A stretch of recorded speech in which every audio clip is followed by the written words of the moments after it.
Peuple de YouTube, bonjour, le vent souffle, il est mauvais et c'est bien une déferlante raciste qu'il nous amène en ce moment. Voilà ce dont on va parler, déferlante raciste autour de Bali Bagayoko. On a déjà parlé de Bali Bagayoko dans la dernière vidéo, on y revient aujourd'hui parce que les déclarations n'ont pas cessé, les polémiques instrumentalisées non plus et elles nous disent, je crois, des choses importantes sur lesquelles il faut s'arrêter. On explore, hélas, mais on l'explore malgré tout, ce torrent de boue raciste qui s'est déversé dans le débat public français ces derniers jours. C'est parti. Tout est parti d'une déclaration relativement anecdotique de Bali Bagayoko, le nouveau maire de Saint-Denis, maire La France Insoumise, qui a, on le rappelle, été élu dès le premier tour triomphalement. Et vous allez voir que ce qu'il dit n'a au fond absolument rien d'extravagant. Si nous savons que les agents sont avant tout au service d'une politique publique, nous savons aussi que certains agents auront à un moment donné des difficultés aussi à pouvoir porter un projet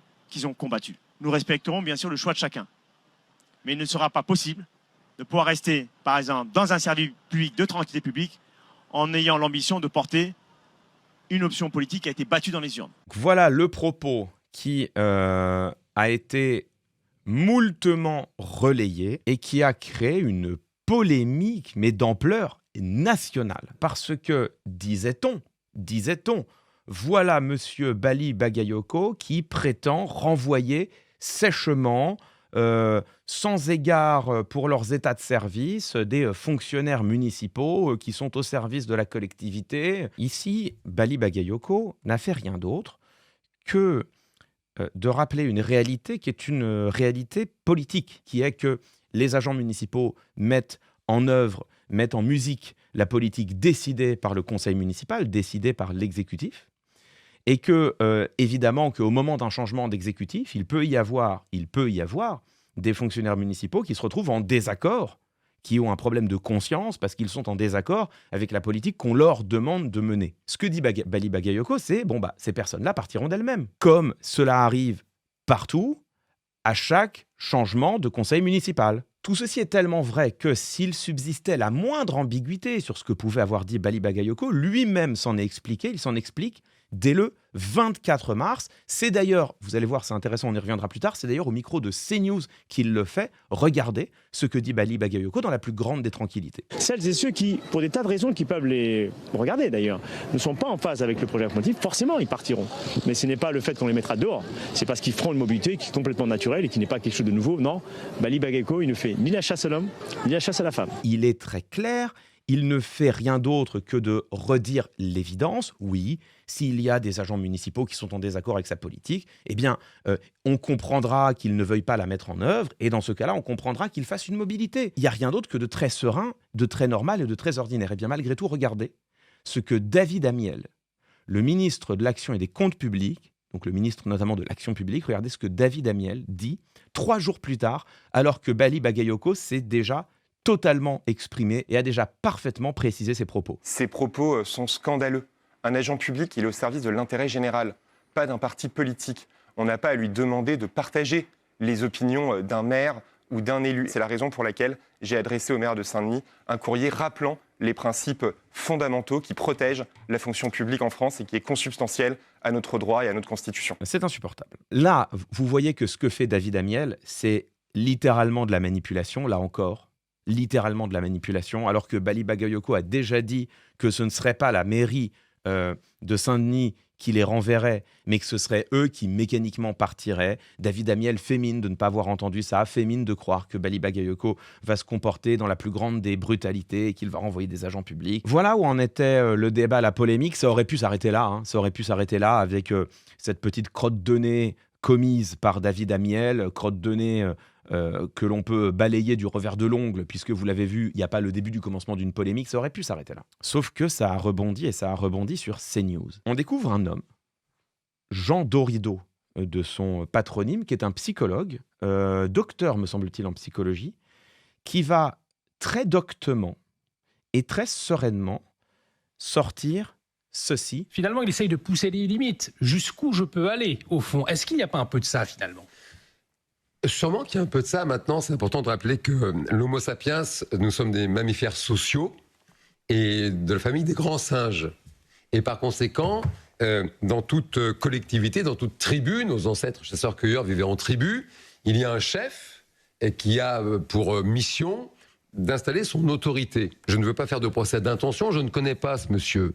Maintenant, nous sommes dans une démocratie, un état de droit, on ne peut pas faire ce qu'on veut. Tout le monde l'a entendu, nous sommes des mammifères sociaux de la famille des grands singes, dit-il goulûment, en parlant de Bali Bagayoko, un homme noir, au moment où on voit d'ailleurs une vidéo de Bali Bagayoko s'afficher dans les écrans de retour. On va revenir en détail sur cette déclaration, mais j'aimerais la mettre en miroir de ce qui se dit sur le même plateau, celui de CNews, dès le lendemain, dans la bouche de quelqu'un que l'on connaît, hélas bien désormais, puisqu'il s'agit de Michel Onfray. Michel Onfray qui revient lui aussi sur Bali Bagayoko. Michel Onfray qui, lui aussi, va tenter une métaphore allant précisément dans la même direction. Ces gens-là n'ont pas le sens de l'intérêt général et du bien public. La bande a gagné, donc la bande va imposer sa loi. Et la bande qui a imposé sa loi dit maintenant c'est allégeance. Mais ça c'est très tribal. On fait l'allégeance au mâle dominant. Ce monsieur n'est pas un mâle dominant, enfin, je ne sache pas. On n'est pas dans une tribu primitive, comme les décrit Darwin, en disant vous avez le mâle dominant qui est là, qui décide, et qui dit c'est moi qui décide.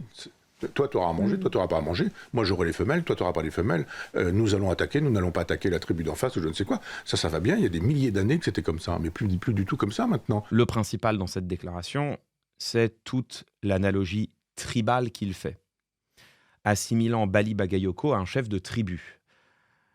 Allant même plus loin, immédiatement après, il parle de se partager les femelles, il parle d'être un mâle dominant, et là, on s'éloigne encore de la métaphore tribale pour retrouver une métaphore animalisante. Quand on se partage les femelles, c'est généralement qu'on ne parle pas d'être humain, mais qu'on parle, au contraire, de tribus animales. On retrouve une métaphore totalement animalisante, explicitement chez Jean Dorido, avec la comparaison avec les grands singes, implicitement avec Michel Onfray. La comparaison avec les grands singes, c'est l'alpha et l'oméga du racisme anti-noir, et tout le monde le sait, et tout le monde le connaît, et les cris de singe dans les tribunes de foot quand des joueurs noirs rentrent sur le terrain, et les caricatures de Christiane Taubira en singe à l'époque de la loi mariage pour tous, et les décennies de caricatures animalisantes de personnes noires représentées sous les traits d'un singe, tout ça est totalement connu. On ne peut pas l'ignorer. Au-delà de ça, on a aussi cette focalisation obsessionnelle sur le concept de tribu, de chef de tribu. Et ça, c'est aussi un autre ressort du racisme anti-noir qui consiste à assimiler les personnes noires à des sauvages, à des personnes qui ne seraient pas civilisées, qui ne seraient pas sorties de la sauvagerie, qui ne seraient pas entrées dans l'histoire, pour reprendre les mots de Henri Guénaud et Nicolas Sarkozy. On retrouve là vraiment un ressort absolument classique et traditionnel du racisme anti-noir dans ses spécificités. C'est-à-dire que là, on est vraiment dans les caractères spécifiques, singuliers, du racisme anti-noir. Je vous ai trouvé quelques papiers qui en rendaient compte. Par exemple, dans cette interview de Delphine Gardet, l'autrice de l'ouvrage Le corps noir de la République, il existe des traits spécifiques et anciens aux formes prises par le racisme anti-noir, notamment le fait de nier par les ressorts de l'animalisation et de la chosification toute appartenance à l'humanité. En sciences politiques, c'est précisément ce qu'on appelle jouer sur l'implicite. Émettre une déclaration qui bénéficie de l'efficacité de la parole, c'est-à-dire que tout le monde a entendu le parallèle. Et en même temps, comme le dit Oswald Ducrot, ça permet de bénéficier de l'innocence du silence, puisque immédiatement, une fois que tu es attrapé, tu dis « Ah mais attendez, non, mais vous me faites tenir des propos que je n'ai pas tenus. Hein. Moi, je n'ai pas tracé de lien. Hein. » Un autre concept qu'on peut utiliser, qui est un autre concept rhétorique, qui est celui de la réticence. La réticence, ça consiste à laisser une partie de son raisonnement dans l'ombre, en étant sûr que les auditeurs, eux, finiront par tracer les liens. D'une manière générale, ça renvoie à un fonctionnement plus large de la rhétorique, qui est que les mots produisent leurs effets indépendamment du contexte dans lequel ils sont placés. Donc, le simple fait de mettre dans le même paragraphe Bali Bagayoko et Grand Singe, tout le monde tracera les liens et tout le monde comprendra ce qui est en train d'être dit. Donc là, vous voyez, on est vraiment dans un procédé rhétorique qui est absolument détestable, qui consiste à dire une horreur, tout en ayant suffisamment de précautions pour pouvoir dire qu'on n'a rien dit. Je dis tout cela pour lever toute ambiguïté possible sur le fait que ça puisse être anodin, ça puisse être involontaire, ils n'ont pas fait exprès. Ils ont fait exprès. On en vient maintenant aux réactions que tout cela a entraîné. Et alors, cruelle et incompréhensible, insuffisance. Il y a quelques ministres qui se sont exprimés parce qu'on les y a invités. Par exemple, Laurent Nunez. Bien sûr, j'ai trouvé ces attaques ignobles. Voilà, nous sommes ici, nous sommes en France, c'est la République française qui reconnaît tous ses enfants, quelle que soit leur origine. Il n'y a pas une nouvelle France et il n'y a pas non plus une France qui va On sait que sa disparaître. couleur de peau est un problème aujourd'hui pour Il n'y une a pas une partie nouvelle de... France et il n'y a pas une France qui va disparaître. J'ai eu deux positions complètement antagonistes. Deux remarques tout de même. La première, comme je le disais, c'est très important. Ce soutien, il faut attendre qu'on aille le chercher. Les déclarations avaient déjà largement circulé. Il aurait tout à fait pu réagir spontanément. Il faut aller le chercher pour avoir sa réaction. Deuxième remarque, vous entendez qu'il ne peut pas s'empêcher, au passage, d'envoyer un petit taquet à la France Insoumise et à Jean-Luc Mélenchon en disant « il n'y a pas de nouvelle France, il faut arrêter avec ça ». Vous imaginez bien que si dans la même déclaration, dans la même expiration presque, d'une part, vous condamnez les violences racistes et les déclarations insupportables qu'a à subir Bali Bagayoko, mais en même temps, vous dites « ouais, mais cela dit, attention quand même avec la nouvelle France ». Bon, voilà une critique qui atténue pour le moins l'effet de la condamnation initiale. Il n'a pas dit « certes, c'est inacceptable, virgule, mais il l'a bien cherché ». Ça n'est pas ce qu'il a dit. C'est éventuellement ce qu'on peut entendre. Immédiatement après avoir énoncé sa condamnation, venir immédiatement repasser à la critique politique, ça me paraît, disons, à minima léger. Heureusement, dans le week-end, pour venir rectifier tout ça, la ministre de la lutte contre les discriminations, Aurore Bergé, s'est exprimée. Regardez, elle était sur Public Sénat, une longue interview de 24 minutes, interview consacrée très largement à la lutte contre le racisme, interview dans laquelle elle a réaffirmé son opposition verte et indignée aux représentations racistes qui circulent en ce moment dans le débat public et qui accablent Bali Bagayoko. Non, je plaisante. Évidemment, elle n'a rien dit. 24 minutes d'interview de la part de la ministre chargée de la lutte contre les discriminations, elle n'a rien dit. Elle a quand même parlé de Bali Bagayoko. Elle en a parlé pour dire ceci. Vous êtes aussi chargée de la lutte contre les discriminations, Aurore Bergé. Quand vous entendez le nouveau maire LFI de Saint-Denis dire que pour un argent public de sa ville, il ne sera pas possible de pouvoir rester en ayant l'ambition de porter une option politique qui a été battue dans les urnes, est-ce que vous considérez que c'est de la discrimination en raison d'opinions politiques ? Oui. Mais je considère que surtout c'est une atteinte grave aux principes républicains. Voilà, donc je ne reviens pas sur cette polémique, on l'a déjà traité en long, en large et en travers tout à l'heure. Donc évidemment, non seulement ici Aurore Bergé participe à véhiculer de la désinformation, mais en plus, ce qu'elle considère comme anti-républicain, c'est une déclaration qu'elle invente à Bali Bagayoko. Ça n'est pas les attaques racistes bien réelles dont il fait l'objet de la part de chroniqueurs de CNews. De ces attaques, nous n'entendrons pas un mot, pas une syllabe prononcée sur le plateau de Public Sénat. On remercie au passage les journalistes qui, bien sûr, n'ont pas posé la question. On est face à une déferlante de propos racistes qui ne rencontre quasiment pas, ou si peu, ou si mal, la condamnation du gouvernement. On va aller voir quand même la réaction d'Emmanuel Macron. Interpellé par Bali Bagayoko, il a fini par réagir, du moins son entourage, avec ce papier qui a été publié notamment sur France Info, propos racistes sur CNews, : Emmanuel Macron a toujours condamné toutes les attaques racistes d'où qu'elles viennent, défend son entourage. Il n'y a pas plus. Il n'y a pas plus. Voilà, regardez, premier paragraphe, regardez, je le mets en très très gros pour que tout le monde voit bien. Vous avez le propos dans son exhaustivité, dans son intégralité, d'un bout à l'autre, sans aucune coupe. Et alors vous voyez que ça n'est même pas un propos d'Emmanuel Macron, c'est son entourage. On s'attendait à une condamnation de la part d'Emmanuel Macron. Je ne lis là-dedans aucune condamnation. Il a toujours condamné toutes les attaques racistes d'où qu'elles viennent. Soit, mais est-ce que les attaques que subit Bali Bagayoko d'après Emmanuel Macron sont des attaques racistes ? Il ne le dit pas. Tant qu'il ne le dit pas, il ne les condamne pas. L'entourage dit juste Emmanuel Macron condamne les attaques racistes. Oui, mais nous, ce qui nous intéresse, ça va de soi. Enfin, je veux dire, Emmanuel Macron est contre le cancer, contre la faim dans le monde, ainsi que contre le racisme. Merci, Monsieur le Président. Merci l'entourage. Bravo. Vraiment degré de réflexion politique. Mais alors, élevé. Là, on est très très haut dans les raisonnements politiques et antiracistes. Bon, mais nous, ce qui nous intéresse, c'est de savoir s'il considère que les attaques qui accablent Bali Bagayoko sont des attaques racistes. Il ne le dira jamais. On ne le saura jamais, on ne le sait pas, il n'a toujours pas réagi. Silence radio de l'Élysée.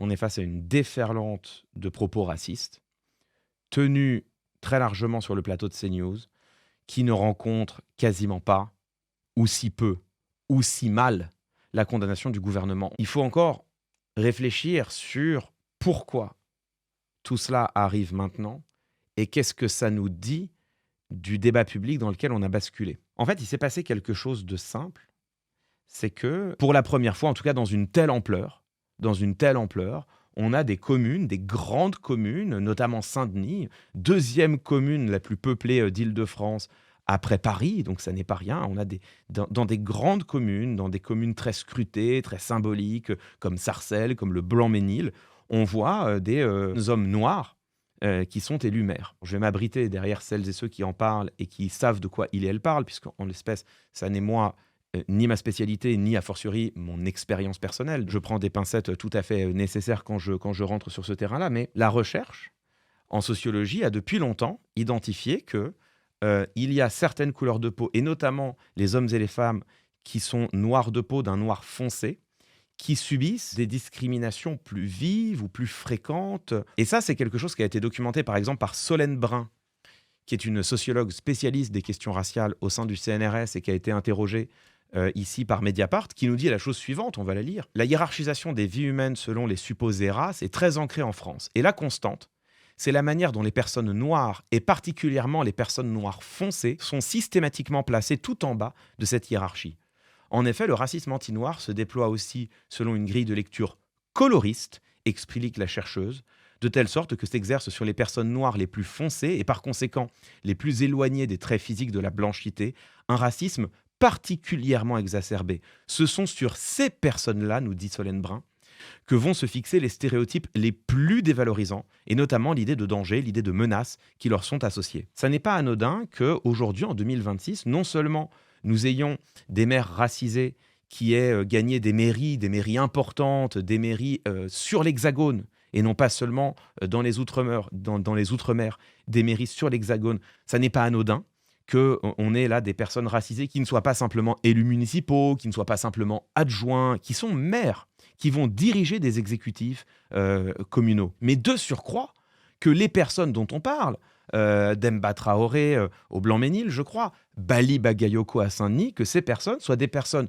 noires de peau avec une teinte foncée, dont la recherche, vous le voyez, nous dit que ce sont sur ces personnes-là que pèsent le racisme et les stéréotypes les plus exacerbés. On est dans un moment de rupture où ces personnes-là qui, jusqu'à présent, se heurtaient à un plafond de verre qui était le plafond des discriminations et des préjugés, l'ont, pour une partie d'entre elles, brisé, ont accédé au statut de maire, et c'est cela qui provoque les réactions que l'on voit et qui sont des réactions plus vives encore. Pourquoi je vous dis tout cela ? Parce que ça va permettre d'expliquer, et donc derrière de monter en généralité, des réactions qu'on a vues sur CNews, non pas depuis le second tour des municipales, mais dans l'entre-deux tours, spécifiquement liées à la figure de Bali Bagayoko qui venait de remporter Saint-Denis de manière triomphale. Et il y a eu un plateau de CNews, un plateau animé par Gauthier Lebret, donc Mini Pascal Pro, vous connaissez Gauthier Lebret, dans lequel des dingueries absolues ont été dites. Écoutez comment réagissait Éric Tegner,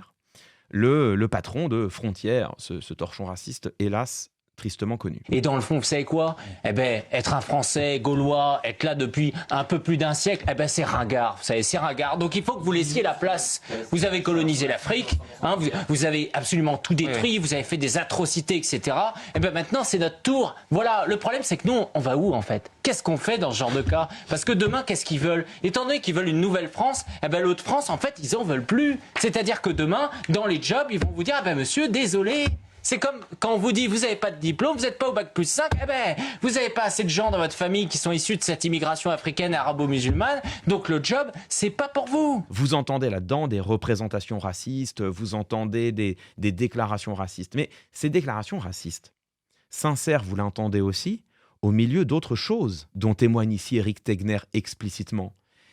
Ces déclarations racistes s'insèrent au milieu d'une angoisse. La déclaration d'Éric Tegner, l'émotion qui domine, c'est l'angoisse. C'est l'angoisse de dire « mais attendez, mais dans cette nouvelle France, quelle est ma place à moi ?» J'aimerais qu'on écoute peut-être plus clair encore que Éric Tegner, Yohann Usaï qui s'exprime immédiatement après. Yohann Usaï, vous le voyez, c'est lui, c'est ce monsieur à gauche. Alors, il est éditorialiste, chroniqueur de CNews et il s'affiche désormais comme vraiment un des porte-voix les plus clairs de la ligne raciste et d'extrême droite de la chaîne CNews. Je suis châtain, aux yeux verts, je ne suis pas racisé. Foutu, là.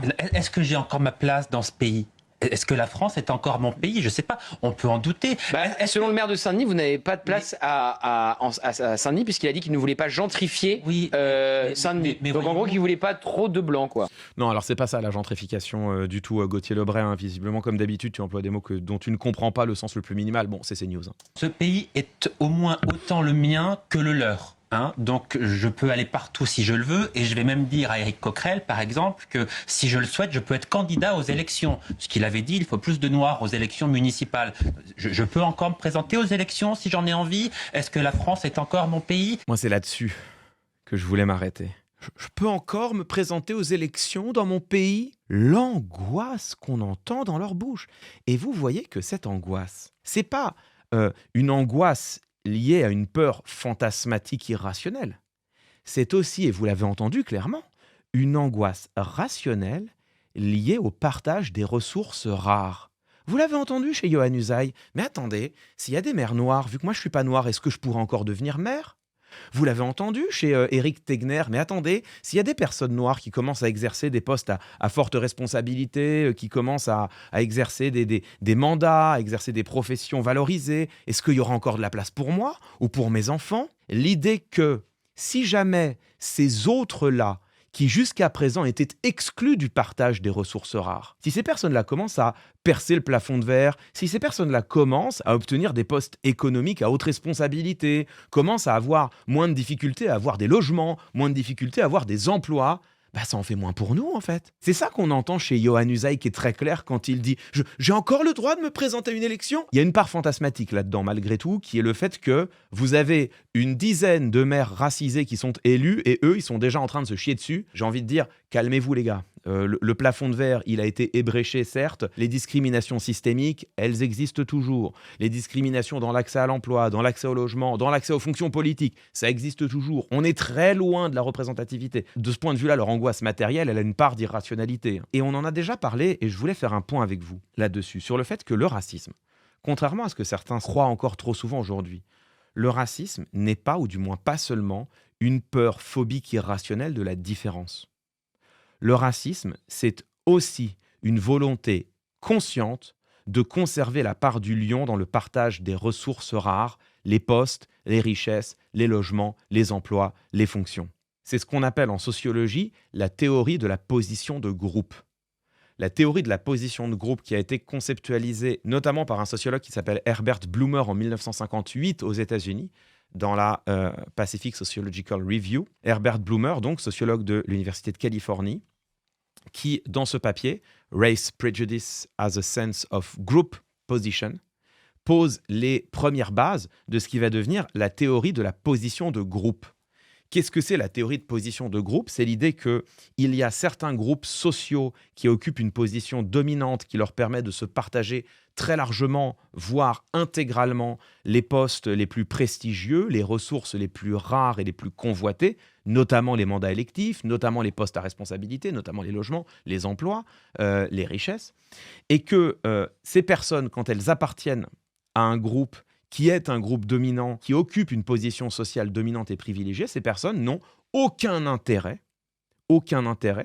à partager ces ressources avec d'autres groupes. Et c'est, d'après Herbert Blumer, mais d'après, en réalité, un grand nombre de sociologues qui ont pris sa suite et qui ont approfondi cette théorie, c'est un des ressorts du racisme. Ça marche aussi pour le fonctionnement du patriarcat. Le patriarcat se lie également comme une application de la théorie des positions de groupe, c'est-à-dire que quand tu es un homme, tu sais que tu appartiens à un groupe qui se partage évidemment les postes à plus haute responsabilité, les postes à plus haut salaire, les fonctions politiques, les fonctions électives, et tu n'as aucun intérêt à laisser exister un féminisme qui va venir affaiblir ta position de groupe et donc tes privilèges. Derrière le racisme, mais aussi l'islamophobie, mais aussi évidemment la misogynie et le rejet du féminisme, il n'y a pas seulement des affects irrationnels de peur et de terreur et de rejet, il y a aussi une volonté matérielle explicite de conserver des avantages et des privilèges. Et on le voit en ce moment. C'est pour ça aussi qu'on a une telle déferlante raciste au lendemain immédiatement de l'élection de Bali Bagayoko et derrière, au lendemain de l'élection de plusieurs maires racisés à la tête de grandes communes. C'est pour ça qu'on a à ce moment-là maintenant une telle réaction raciste, un tel pushback comme on dirait dans la sociologie anglo-saxonne, un tel pushback, c'est parce que précisément on a des individus racistes, réactionnaires qui se sentent menacés dans leur monopole des fonctions prestigieuses et qui n'entendent pas se laisser faire. C'est pas un pushback bourgeois plutôt que raciste. Bah, les deux. En fait, les deux. C'est précisément les deux. C'est un pushback raciste parce que bourgeois. Je vous dis tout ça aussi pour vous faire prendre conscience que la lutte antiraciste, elle sera féroce. Parce que ça n'est pas qu'une lutte contre des préjugés infondés, péjoratifs, stigmatisants et discriminants. La lutte antiraciste, ça n'est pas qu'une lutte contre des préjugés. C'est aussi une lutte contre des intérêts. C'est compliqué de déconstruire des préjugés, mais c'est possible. C'est impossible de déconstruire un intérêt. L'intérêt, il est existant, certains l'ont bien compris, et n'entendent pas laisser leur place. Ce que l'on voit là, ça n'est rien d'autre que la première étape d'un contre-feu raciste qui répond, au fond, au fait que le plafond de verre, et quelque part ça c'est heureux, c'est déjà fissuré.